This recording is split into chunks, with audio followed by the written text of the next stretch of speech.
Most landings end with a gentle thud and are forgotten within minutes. But sometimes, the last few miles turn into a battle for survival. A wheel locks, a thunderstorm hits, or engines fail at the worst possible moment. In this documentary, we uncover the stories behind these impossible landings. We break down the critical decisions made in the cockpit, whether the crews saved the day or lost the fight. These are the moments where seconds determine the difference between life and death. If you liked the video, don't forget to subscribe to the channel and support us by liking and commenting. Membership is also now open. You can support the channel.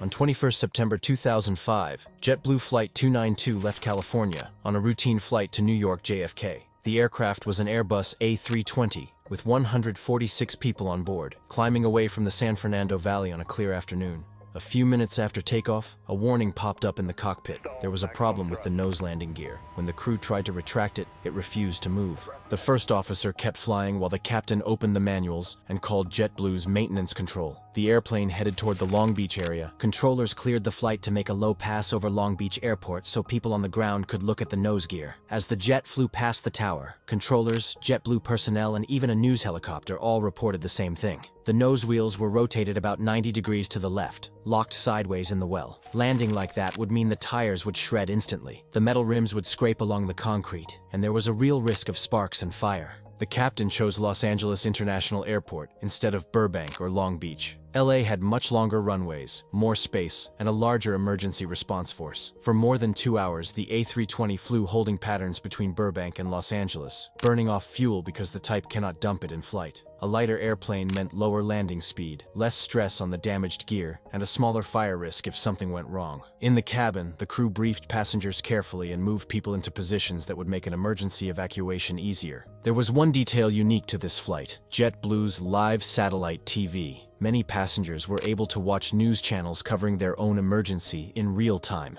complete with commentators speculating about how bad the landing could be. Flight attendants later said some people could not look away. Others were clearly more frightened by the coverage than by the smooth circling outside. Shortly before landing, the crew shut the system off to stop the feed from adding to the tension. Late in the afternoon, the plane lined up with runway at LA, more than 11,000 feet long. The touchdown plan was simple: keep the main wheels on the ground as long as possible, avoid reverse thrust so the nose wouldn't slam down, and let the airplane roll to a stop over a longer distance. The landing gear under the wings touched first, and the captain held the nose up, letting speed bleed away. When the nose finally came down, the sideways wheels met the concrete with a burst of smoke, rubber, and sparks. Flames flickered briefly as the tires tore apart and the bare rims scraped along the centerline, but the jet stayed perfectly straight and on the runway until it came to a stop with about 1,000 feet to spare. Fire crews surrounded the aircraft, ready for a major blaze that never came. There were no injuries. The damage was confined mainly to the nose gear assembly and the ground-down wheels. Passengers walked off via mobile stairs instead of evacuation slides, stepping onto the tarmac of an airport JetBlue didn't even serve at the time. For viewers, it looked like a miracle pulled off in full view of the world. For investigators, it was the start of a quieter, more technical story. The NTSB later found that small anti-rotation lugs inside the nose gear had failed from metal fatigue, and that the logic in the brake steering control system prevented the wheels from recentering once they jammed. Airbus and the gear manufacturer had already started redesign work. After this incident, inspections, software changes, and hardware improvements followed across the A320 fleet. JetBlue repaired the aircraft and returned it to service, and every time pilots now brief a nose gear problem and think about diverting to a longer runway, the calm, methodical landing of Flight 292 over Los Angeles is one of the quiet examples in the back of their minds. On January 17, 2008, a British Airways flight from Beijing was on final approach to London Heathrow after more than 9 hours in the air. The airplane was a Boeing 777 with 136 passengers and 16 crew on board, descending toward runway 27 left on a cold, gray afternoon. Everything looked routine. The crew monitored fuel temperature as they crossed very cold air at high altitude. It stayed above its known freezing point, so there was no need to descend into warmer layers. What they could not see was the tiny amount of water always present in jet fuel slowly turning into ice and sticking to internal surfaces deep in the fuel system. Hour after hour, ice crystals accumulated in lines and components on the way to the engines, without blocking anything yet. On final, a few miles from touchdown, drag increased as flaps and gear came down. The autothrottle commanded more thrust to stay on the glide slope. This time, both Rolls-Royce Trent 800 engines failed to respond properly. Instead of spooling up, their power began to roll back. The airspeed decayed. The airplane started to sink below the electronic glide path. On the flight deck, the captain and first officer suddenly had a heavy, wide body losing energy at low altitude, just outside the airport fence. The captain disconnected the auto throttle and shoved the thrust levers fully forward. The engines still did not deliver the power they were demanding. Hidden ice had broken loose and lodged in the fuel oil heat exchangers, choking fuel flow just when the engines needed it most. The stick shaker triggered, warning that the wings were close to a stall. With the perimeter road and approach lights rushing toward them, the crew raised the nose slightly to clear the obstacles and aimed for the narrow strip of grass before the threshold, knowing they were not going to make the paved surface. The 777 touched down hard in the soft ground short of runway 27 left. The main landing gear dug in and punched up into the wings, rupturing fuel lines and damaging the structure. The nose gear collapsed. The airplane slid forward, cutting a trench through the grass and crossing a taxiway before coming to rest with its nose down, just at the start of the runway. Overhead, bins opened, seats twisted, and some passengers were thrown against the interior, but there was no post-impact fire. The crew ordered an evacuation. Slides deployed against the torn fuselage and uneven ground, and people began to run away across the wet grass. Out of 152 people on board, 47 were injured, one seriously, but everyone survived. For passengers, it was a sudden crash after a long, uneventful night over half the world. For investigators, it was the start of a detailed search for an invisible failure inside a very successful design. The UK Air Accidents Investigation Branch eventually concluded that ice crystals in the fuel had accumulated during hours of cruise, then broken loose during descent and lodged in the fuel oil heat exchangers on both engines. That blockage restricted fuel flow and caused the power loss on short final. The engines themselves had not failed in the traditional sense. They had been starved. The fix was a redesign of those heat exchangers on affected Trent 800 engines, new rules for operations in very cold air, and updated guidance on fuel temperature management for long-haul flights. On July 6, 2013, an Asiana flight from Seoul was coming to the end of a long night over the Pacific. The airplane was a Boeing 777, carrying 291 passengers and 16 crew into San Francisco. After 10 hours in the air, it felt like the easy part. On this day, the instrument landing system's glide slope for runway 28 left was out of service because of construction work, something the pilots had been briefed about. That meant no vertical guidance from the ground. The crew accepted a visual approach instead, backed up by the electronic localizer that kept them lined up with the runway. For a modern long-haul crew, this should still have been straightforward. Fly a normal descending path over the bay, manage the energy carefully, and touch down just beyond the seawall that separates water from concrete. As the jet turned onto final, the captain was in the left seat, acting as instructor. The pilot flying was an experienced airline captain on other types, but relatively new on the 777, and new to visual approaches at San Francisco. Automation had done most of the work over the ocean. Now, close to the ground, the crew were partly hand-flying, partly relying on the airplane's complex auto-flight system to hold speed. In their minds, a protective mode would keep the speed from dropping too low. In reality, the mode they had selected did not provide that safety net. From the tower's point of view, the airplane looked slightly high at first, then began to settle. The crew were told to keep 180 knots until 5 miles, then slow. Somewhere in that busy few minutes, the energy picture started to slide out of the green. The autopilot followed the path down toward the runway, but engine thrust stayed near idle for too long. The descent continued. The speed bled away. None of it set off an automatic alarm. The crew were talking about visual cues, runway pictures, and aiming points, still expecting the airplane to protect them from getting too slow. Passengers near the windows began to sense that something was off. The water of the bay looked closer than usual. At about 500 feet above the water, the approach was already unstable, too low and too slow. Standard go-around criteria said the crew should have abandoned the landing. Instead, they continued trying to salvage it, raising the nose to stay on the visual path while still waiting for the engines to respond, physically rattling the control columns to warn of an approaching stall. At almost the same moment, someone in the cockpit finally called for a go-around. Thrust levers were pushed forward. The engines began to spool up, but big turbofans do not jump to full power instantly, and there was almost no height left to work with. At 11:28 in the morning, the 777's main landing gear and tail struck the seawall just short of runway 28 left. The impact ripped the landing gear away as designed, but it also tore off the tail and part of the rear fuselage. The left engine separated and slid down the runway. The rest of the airplane pitched and yawed violently, pivoting across the threshold, spinning almost a full circle as it broke apart and shed debris. Inside, passengers were thrown forward. Some in the rear were ejected when the tail section opened.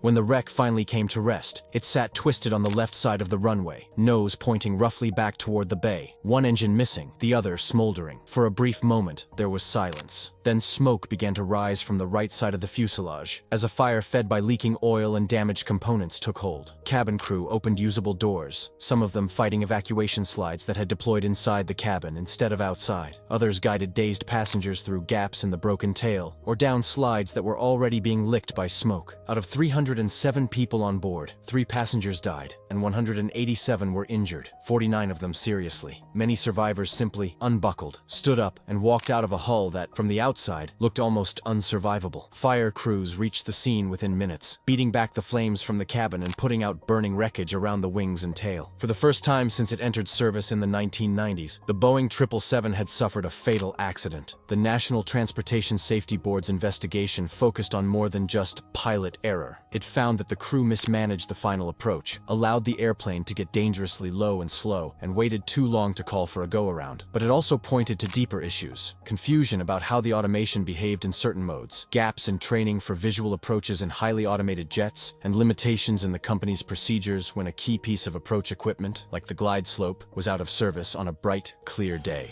On November 1, 2011, Polish Airlines Flight 16 from Newark to Warsaw was in the middle of a routine Atlantic crossing. The airplane was a Boeing 767, carrying 220 passengers and 11 crew, cruising high over the ocean on a long eastbound night. Within about 30 minutes of departure from the United States, the first hint of trouble had appeared on the flight deck. A warning light told the crew that the center hydraulic system had failed. On a Boeing 767, that system is important. Among other things, it powers the normal landing gear extension. The airplane still had 2 other hydraulic systems available, and the aircraft remained controllable, but the loss was significant. The crew ran the checklists and made a decision that would be debated later. They would continue to Warsaw rather than return to Newark. Turning back with a full transatlantic fuel load would also mean landing very heavy. Pressing on would give them time to burn fuel and lower the landing weight. By the time the Polish coastline came into view, the flight had been in the air for more than 8 hours. The approach to Warsaw was planned for runway 3, a long strip with the full emergency services of the country's main airport standing by. On paper, the situation was clear. The central hydraulics were gone, but the Boeing had an alternate system to extend the gear using electric motors and gravity. The crew briefed for a precautionary landing, aware that the normal handle might not work, but confident that the backup system would. On the first attempt to lower the gear, nothing happened. The indicators stayed dark. The familiar thump and vibration of the struts locking into place never came. The captain broke off the approach and climbed into a holding pattern over the airport.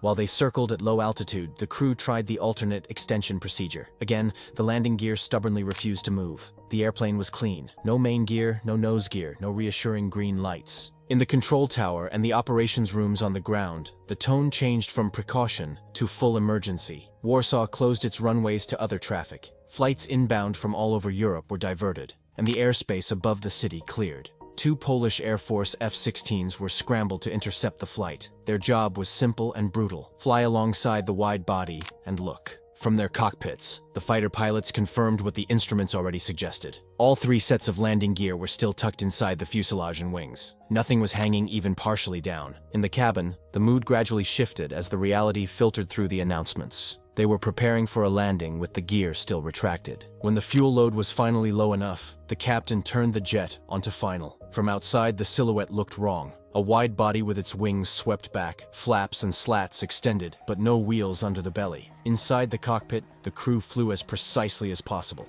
Any hard pitch or roll could dig a wingtip into the ground and flip the airplane. The goal was to arrive just above the runway edge in a perfectly controlled, shallow flare and let the airplane settle flat. At 14:40 local time, the Boeing crossed the threshold of runway, and the captain eased the power to idle. Without gear, there was no cushion of rubber to absorb the impact, only metal and structure. The airplane touched down on its belly with a long, harsh scrape. Sparks burst out from under the fuselage as the metal skin met foamed concrete. The engines, mounted low on the wings, dug into the surface and tore away from their pylons, reducing the chance that they would rip open the wings and spill burning fuel. For several hundred meters, the jet slid down the runway in a shower of smoke, dust, and fragments, finally grinding to a stop on the center line. Inside, the cabin filled with the sound of impact and vibration, but the structure held. There was no immediate fire. The crew began the evacuation they had rehearsed in their heads for the past hour. Slides deployed from doors, now much closer to the ground than usual, some pressed against the foam and damaged fuselage.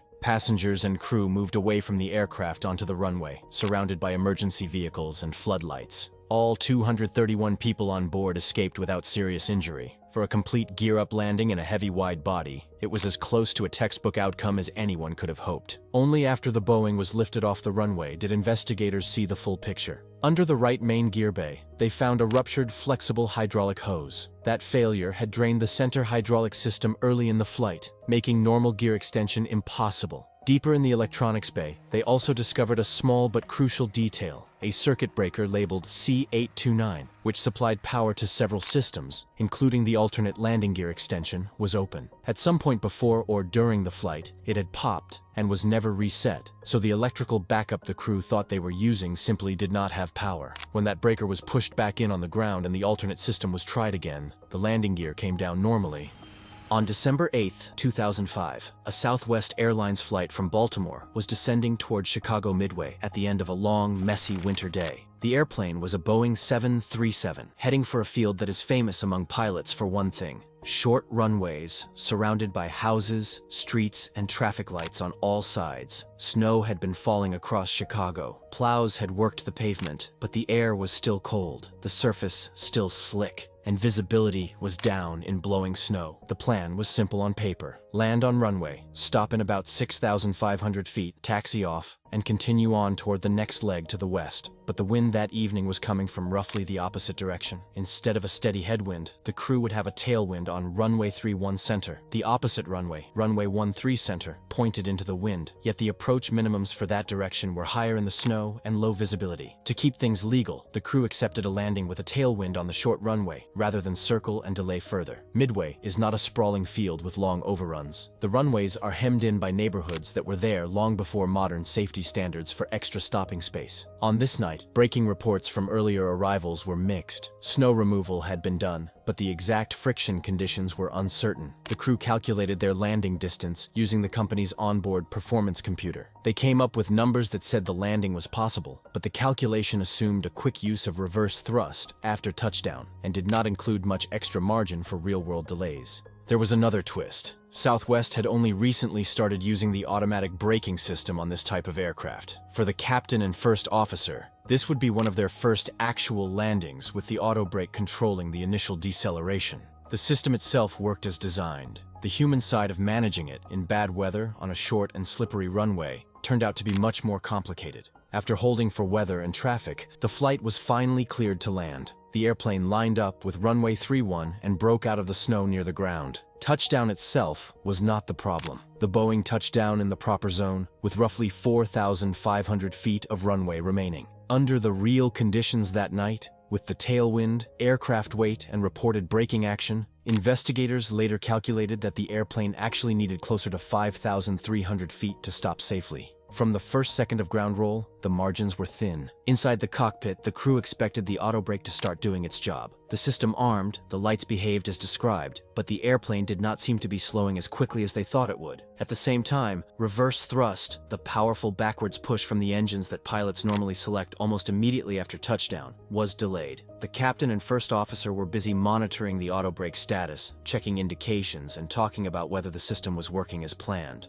Those few seconds of distraction meant the engines were not put into full reverse until much later than ideal. On a long runway, that might have been inconvenient. At Midway, with snow on the surface and a tailwind pushing them along, it was critical. Out the windows, the end of the runway was rushing closer. Even with the brakes working and reverse finally applied, the airplane's ground speed stayed too high. The pistons on the auto brake were doing their best on a slippery surface, but physics was winning. There was no engineered safety bed at the end of runway 31, no wide grass overrun, just a blast fence, a perimeter fence, and a busy city street. The crew kept the jet aligned with the center line, knowing that any attempt to turn off late might cause a skid or a roll-off onto the infield. A few seconds later, the Boeing rolled through the departure end of the runway. It broke through the blast fence, smashed the airport perimeter fence, and kept going across the sidewalk. On the other side was Central Avenue, full of evening traffic. The nose of the jet struck several cars, and finally came to a stop in the middle of the intersection of Central and 55 Street, nose raised above crumpled vehicles, runway lights still visible behind the tail.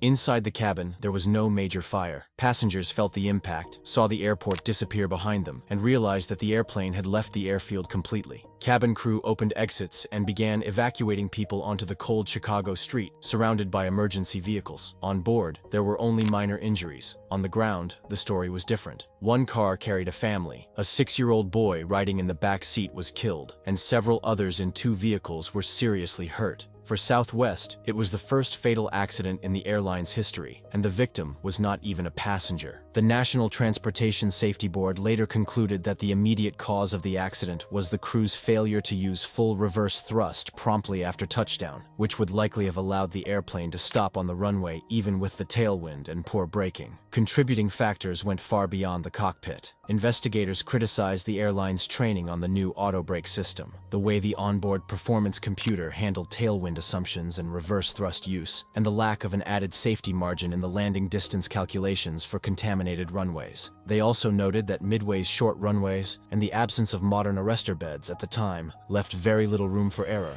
On August 2, 2005, an Air France Airbus A340 was on the last minutes of its flight from Paris to Toronto. On board were 297 passengers and 12 crew. As the airplane approached Toronto Pearson, a line of summer thunderstorms was moving directly across the airport. Heavy rain, gusty winds, lightning, and a wet runway turned a normal arrival into a much more demanding one. The crew was cleared to land on runway 24, the shortest of Pearson's main runways. Approach control passed them an important report. An aircraft that had just landed ahead had experienced poor braking. On their weather radar, the crew could see strong returns drifting over the field. They talked about diverting, but decided to continue. As they came down the glide path, the airplane was higher and faster than ideal for a short, wet runway. At this point, with thunderstorms on top of the airport, a go-around would have been the safest choice. Instead, they pressed on and aimed to salvage the landing. Touchdown happened far down the pavement. Investigators later calculated that the plane first contacted the runway about 3,800 feet past the threshold, leaving only around 5,000 feet to stop a heavy wide body in heavy rain. Almost as soon as the wheels were on the ground, visibility out the front windows dropped in a white sheet of water. The crew selected reverse thrust, but maximum reverse was not applied immediately. Seconds passed with less braking force and less reverse than they actually needed for the conditions. On the ground, the airplane did not slow as quickly as the pilots expected. The runway was contaminated with water. The wind shifted and sometimes pushed from behind. The tires were riding on a thin layer of water, fighting for grip. The speed came down, but the far end of runway was coming closer through the rain. There was no long overrun and no engineered arresting bed. Beyond the pavement lay a steep drop into Etobicoke Creek, trees, and a ravine at the airport boundary. The Airbus rolled through the end of the runway at about 80 knots. It left the pavement, went down the slope, and broke apart in the ravine. Landing gear tore away. Parts of the wings and fuselage cracked open, and fuel lines were damaged. Fire broke out on the left side of the airplane. Inside the cabin, passengers felt a series of violent impacts as the jet bounced and slid, followed almost immediately by smoke and the smell of burning materials. Overhead, bins opened and luggage flew forward. Despite the destruction, everyone on board survived. Flight attendants opened usable exits and ordered an immediate evacuation. Some doors could not be used because slides failed or fire was burning outside. People had to change aisles inside the smoke, move forward or back, and jump from doorways where slides were not available. Passengers and crew ran up the slope away from the wreck, many of them in heavy rain, while airport fire crews arrived and began fighting the fire. Of the 309 people on the airplane, 12 suffered serious injuries, and many more had minor injuries, but there were no fatalities. The Transportation Safety Board of Canada found that several factors lined up. The crew chose to land on the shortest runway in the middle of an active thunderstorm. They touched down much farther along the runway than planned, and did not use full reverse thrust quickly enough. Wet runway conditions, strong rain, and a tailwind component reduced braking effectiveness even more. This combination left them with less stopping distance than they needed. After the accident, regulators and airlines tightened guidance on landing in thunderstorms and on contaminated runways, especially on short fields. there was renewed focus on stabilized approach criteria, on when to go around instead of forcing a landing, and on how performance calculations handle wet or flooded runways. Airports, including Toronto Pearson, reviewed the terrain and obstacles beyond runway ends and looked again at safety margins.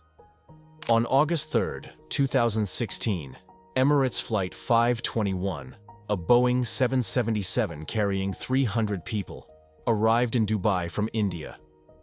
The airport was baking in temperatures near 50 degrees Celsius, with strong, shifting winds and wind shear warnings as the jet lined up for runway.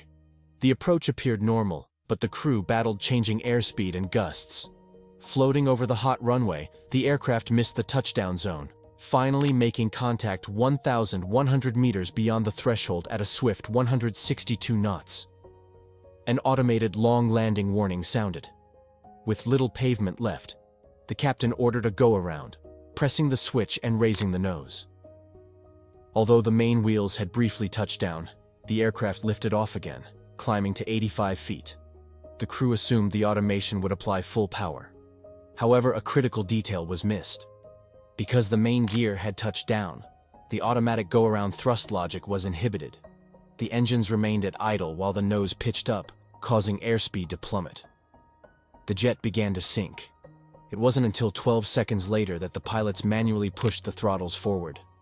By then, it was too late. The large turbofans couldn't spool up fast enough to prevent the aircraft from settling back onto the runway.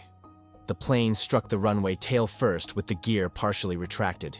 The undercarriage collapsed, and the jet skidded 800 meters, shedding parts and sparking. The right engine tore away, and the aircraft ground to a halt on its belly, engulfed in smoke and fire. Inside, oxygen masks dropped as the crew initiated an evacuation. Despite some passengers grabbing bags, everyone escaped down the slides. Fire crews arrived within 90 seconds. Remarkably, all 300 people survived, though 32 were injured. Tragically, about 9 minutes later, the center fuel tank exploded, killing a firefighter and injuring several others while destroying the fuselage. Investigators found no mechanical failure. The crash was attributed to the crew attempting a go-around after touchdown, without realizing the auto-throttle logic was inhibited.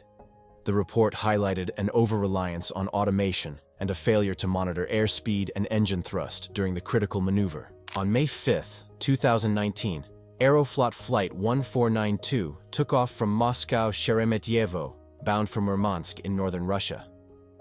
The airplane was a Sukhoi Superjet 100 with 78 people on board, most of them heading home at the end of a long holiday weekend. The departure looked routine at first.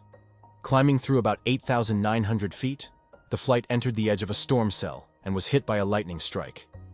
In an instant, the autopilot dropped offline, the primary radio failed, and the flight control system reverted to a degraded direct mode that removed many of its protections and automatic trimming. The captain now had to hand-fly an unexpectedly heavy and sensitive jet, with reduced automation in rough air. Air traffic control guided them back toward the airport, using the still-working backup radio.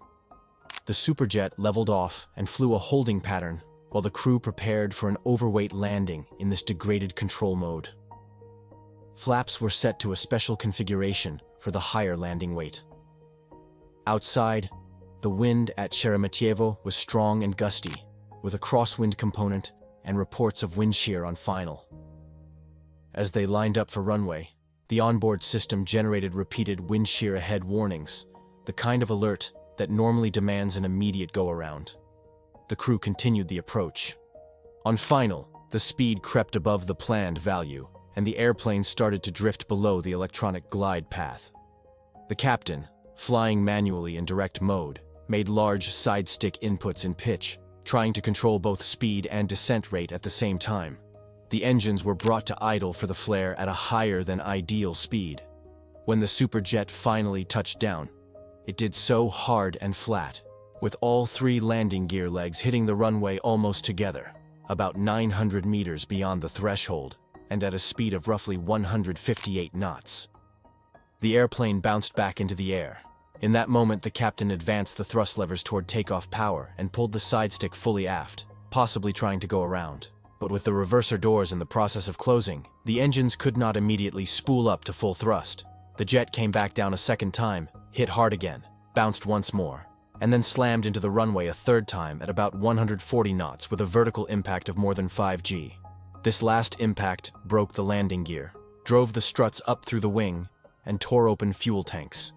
Fuel sprayed out and ignited almost at once. Fire engulfed the wings and the rear fuselage as the jet slid down the runway, veered to the left, and finally ground to a halt on the grass between runway 24 left and adjacent taxiways. Videos from the ground show a moving fireball trailing thick black smoke, with flames concentrated toward the back of the aircraft.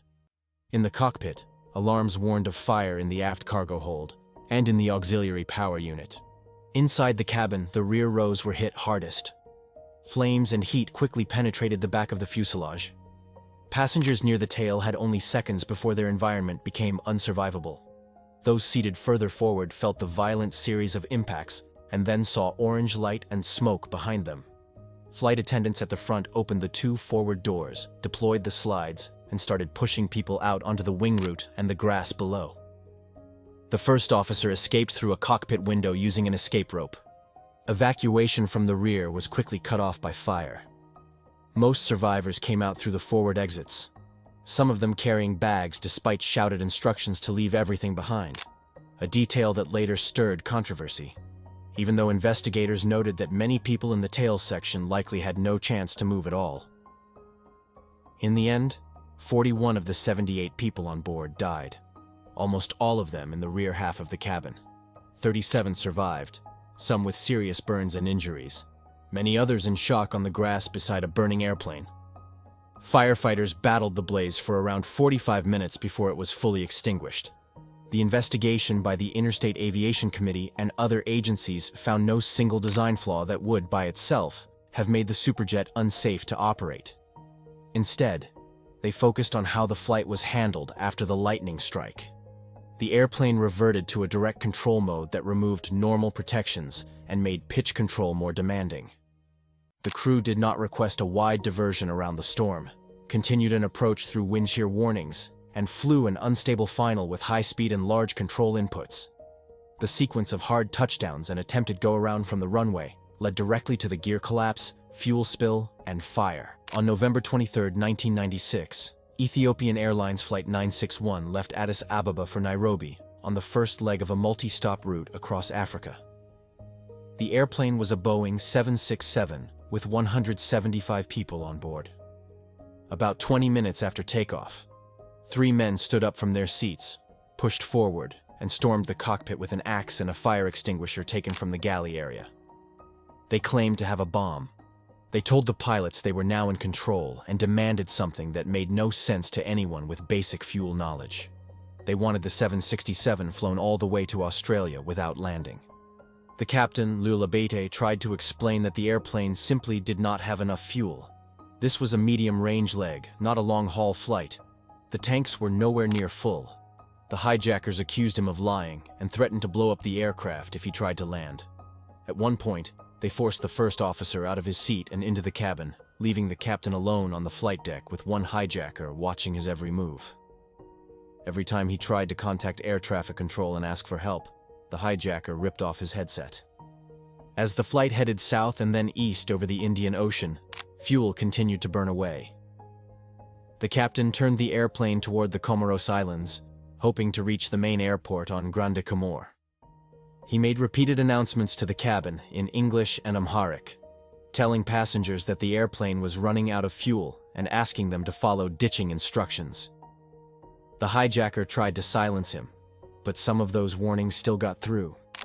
Passengers were told to remove sharp objects, tighten seatbelts, and not to inflate their life jackets until they were outside the airplane. Eventually, the fuel gauges reached the point the captain had been warning about. One engine flamed out, then the other. The cockpit recorders stopped as the 767 lost electrical power from its main generators and became a glider. Below, the shoreline of Grande Comore was visible through broken cloud. There was no way to reach the runway now. The only option was a water landing close to the coast, where boats and rescuers could reach them quickly. Lul aimed for the water just off Legaloa Beach Hotel, a resort area on the north of the island. His plan was to ditch parallel to the waves, not across them, to avoid the airplane slamming into wave faces like a speedboat hitting chop. In a normal ditching, the wings would be level, the nose slightly raised and the speed as low as possible. Here, he was fighting the controls, the hijacker and the airplane's weight, all at once. The flaps and some systems were no longer fully available. The 767 was coming in faster than any pilot would choose for a controlled water landing. On the beach, tourists and hotel staff saw a large jet flying very low along the shoreline. Some thought it was part of an air show and started filming. Their cameras captured one of the most disturbing sequences in aviation history. As the airplane approached the water, it was banked slightly to the left. Instead of touching down evenly, the left engine and wingtip hit the surface first. The left engine dug into a coral reef just under the water, acting like an anchor. The effect was violent and immediate. The left side of the airplane decelerated sharply. The right side kept moving. The 767 twisted, cartwheeled, and broke apart, sending sections of fuselage and wing scattering across the surface. Inside the cabin, rows of seats and passengers were thrown sideways and forward as the structure failed. Compartments opened, overhead bins tore loose, and water began to rush in through ripped openings almost at once. Those watching from the beach saw the fuselage snap into large pieces and begin to sink within seconds. Many people survived the initial impact. What happened in the next minutes made the difference between life and death. Water flooded the cabin quickly. Some passengers had already inflated their life jackets inside, either because they had not heard the briefing, had misunderstood it, or panicked in the final moments. As the sections of fuselage filled, those inflated vests pinned people against the cabin roof and made it almost impossible for them to dive down to reach broken doors or windows. Others without vests, or who inflated them only after they reached open water, were able to swim out. On shore and in nearby boats, local residents, hotel staff, scuba instructors, and doctors went straight into the water. Small craft, kayaks, and dive boats began pulling people from floating wreckage. Survivors clung to seat cushions, debris, and each other. Some of the injured were carried directly up the beach to a small local hospital and then transferred onward. In all, 50 of the 175 people on board survived. The other 125, including all 3 hijackers, died in the crash and its aftermath, many by drowning rather than from impact forces alone. For investigators, the cause itself was tragically clear. The airplane had been hijacked and forced to continue flying long after it should have landed. Fuel exhaustion over the ocean turned a controlled flight into a powerless descent with very few options. The official report named unlawful interference as the root cause, but it also highlighted what went right. The crew managed to keep the airplane controllable, with both engines out, reach land, and set up for a ditching close to rescuers. Their briefings to passengers were technically correct, even if not everyone could follow them in practice. On May 22, 2020, Pakistan International Airlines Flight 8303 was on a short domestic run from Lahore to Karachi. The airplane was an Airbus A320 with 91 passengers and 8 crew, on a route the company flew every day. The weather around Karachi that afternoon was typical for early summer. Hot air, haze, some wind, nothing that should have been beyond a modern jet and an experienced crew. People on board were already thinking about getting home, collecting bags, and heading out into the city. As the flight neared Karachi, air traffic control cleared it for an instrument approach to runway 25 left at Jinnah International Airport. From the ground, controllers quickly noticed that something was off. The Airbus was both higher and faster than it should have been on the approach path. They twice warned the crew that they were too high and suggested turning for another try. Inside the cockpit, the pilots acknowledged the calls but chose to continue, pushing the airplane into a steep descent to try to dive back onto the correct path instead of flying a stable, shallow approach. As the jet dropped toward the city, warning systems spoke up one after another. The ground proximity system called too low terrain and sink rate. A separate chime reminded them to extend the landing gear. None of those calls changed the plan. The gear levers stayed up. The approach remained unstable, with high speed, high rate of descent, and the airplane still above the proper glide path even as it crossed the last miles toward the runway. On the instruments, it looked nothing like the textbook profile crews are trained to insist on. At 14:34 local time, Flight 8303 came over the threshold of runway 2. 5 left still too fast and without its landing gear extended.